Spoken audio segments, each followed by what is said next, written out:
آج حجاب ڈے کے حوالے سے سب سے پہلے تو میں یہ بات کروں گی کہ عورت کا کردار اور عورت کی شخصیت، اس کی عزت و ناموس، عصمت و عفت وہ کیسے محفوظ ہو۔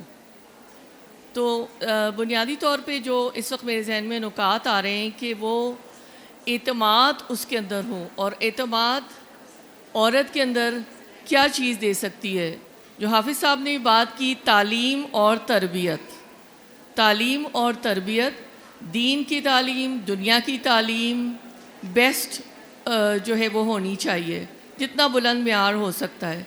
دین کی اتنی تعلیم کہ اس عورت کو یہ پتہ ہو کہ میرا مقصد حیات کیا ہے، اور میرا جو کیریکٹر سٹرکچر ہے وہ کن اصولوں پر کھڑا ہو سکتا ہے۔ اس کے لیے میں یہ سمجھتی ہوں کہ یہ دونوں چیزیں ضروری ہیں تاکہ عورت مضبوط ایک اپنا مقام حاصل کر سکے۔ جو خود شناسی کی بات ہے، وہ خود اپنے آپ کو پہچاننے والی ہو۔ خود شناسی جب ہی ہو سکتی ہے کہ جب اس کے پاس یہ ہتھیار ہوں گے علم کے، اور وہ اتنی کانفیڈنٹ ہوگی تو اس کو یہ بھی پتہ ہوگا کہ مجھے کیا کیریکٹر، کیا رول مجھے پلے کرنا ہے۔ یہ وہی چیز ہے کہ وہ میں یہ سمجھتی ہوں کہ بہت ضروری ہے، جس سے اس کی سیلف اسٹیم بھی ہائی ہوگی۔ دوسری چیز یہ ہے کہ جو اس کا جو معاشی تحفظ، اس سے کوئی بھی ہمیں یعنی کہ انکار نہیں ہے۔ الرجال قوامون علی النساء، اللہ تعالیٰ نے معاش کی ذمہ داری جو ہے وہ مرد کے کندھے پر ڈالی، لیکن عورت کو اکنامک رول پلے کرنے کے لیے روکا نہیں گیا۔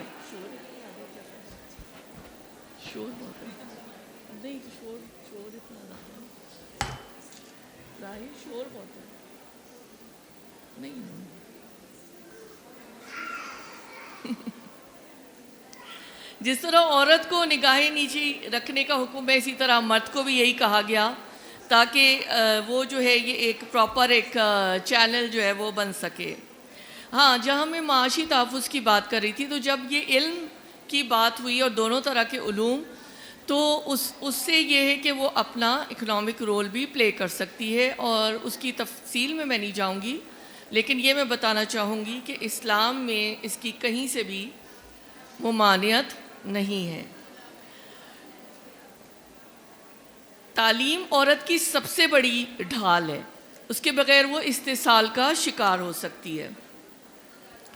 اور اسی طرح معاشرتی نظام بھی جب مضبوط ہوگا، جب عورت کے کیریکٹر میں اتنی اسٹرینگتھ ہوگی کہ وہ جو ہم ہمیشہ بات کرتے ہیں، اور ہمیں سلوگن بھی دیا گیا ہے کہ جو بیسک فیملی یونٹ ہے، جہاں پہ سورہ نساء کا آغاز ہوتا ہے، مرد اور عورت ملتے ہیں، پھر ان سے جوڑا بنتا ہے، اور پھر ان سے خاندان کی تشکیل ہوتی ہے، اور پھر ان کو پوری دنیا میں پھیلا دیا جاتا ہے۔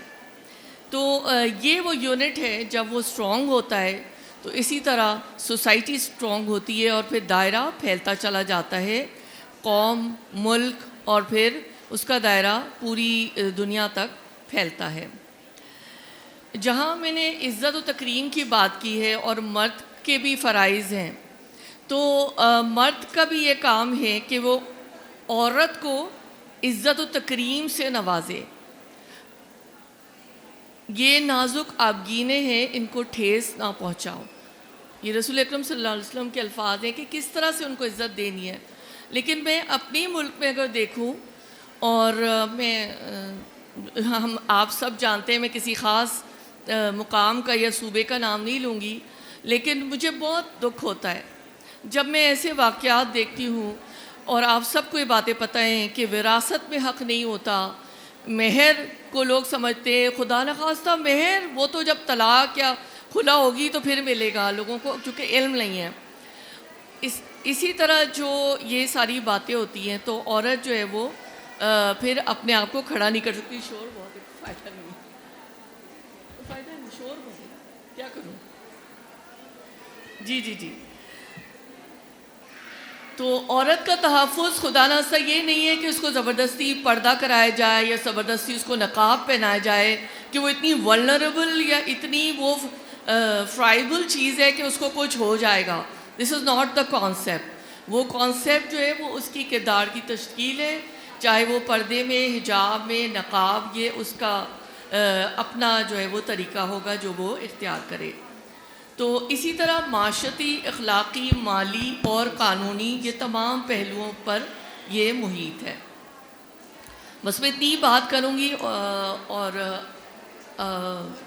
شکریہ. السلام علیکم. بہت شکریہ ڈاکٹر نوشابہ. میں اب آپ سب تحفظ جو خواتین دے سکتی ہیں وہ خود کو خود دے سکتی ہیں. سب سے پہلا تحفظ وہ ہے جو ہمیں خود کو خود دینا ہے. پہلے اپنے آپ کو پہچاننا ہے اور اپنا اللہ سے تعلق بنانا ہے. یہ جو ریس ہے دنیا کی چیزوں کی, ایک سٹیٹس کی, اس ریس سے خود کو ہٹانا ہے اور پہلے اپنی ویلیو, اپنے اندر ویلیو ایڈ کرنی ہے, تب ہم اپنے آپ کو تحفظ دے سکتے ہیں. مجھے یہ لگتا ہے کہ ہمارا جو سب سے بڑا فلو ہے کہ ہم خود کو انڈر ایسٹیمیٹ کر رہے ہوتے ہیں. ہم اپنی سکلز کو, اپنی ایبلٹی کو, اپنی کیپیبلٹیز کو اتنا انڈر ایسٹیمیٹ کرتے ہیں. ہمیں لگتا ہے کہ ہم شاید یہ نہیں کر سکتے, وہ نہیں کر سکتے. میں نے بہت عرصے سے میں کریئر کاؤنسلنگ سے وابستہ ہوں, تو میں خواتین کو, خاص طور پہ جو بچیاں ٹین ایجز ہوتی ہیں, ان کو میں یہ کہتی ہوں کہ آپ یہ کیوں سوچتی ہیں کہ آپ یہ ٹیسٹ کلیئر نہیں کر پائیں گی؟ آپ کیوں سوچتی ہیں کہ آپ سی ایس ایس کلیئر نہیں کر پائیں گی؟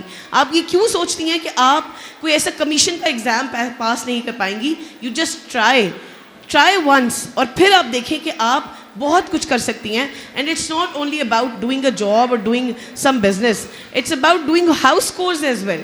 یعنی جب آپ اپنے گھر کے بھی کام کر رہے ہوتے ہیں تو ہم بہت ساری چیزوں میں ایسے لگتا ہے کہ ہم تو ہاؤس وائفز ہیں.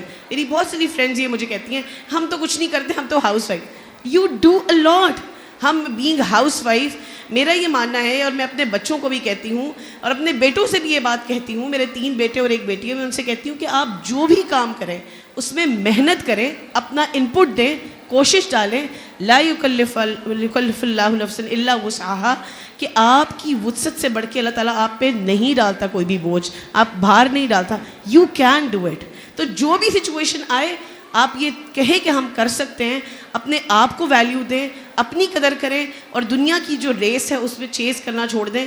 انشاءاللہ one day you will get the rights, your rights yourself انشاءاللہ. Thank you so much. السلام علیکم.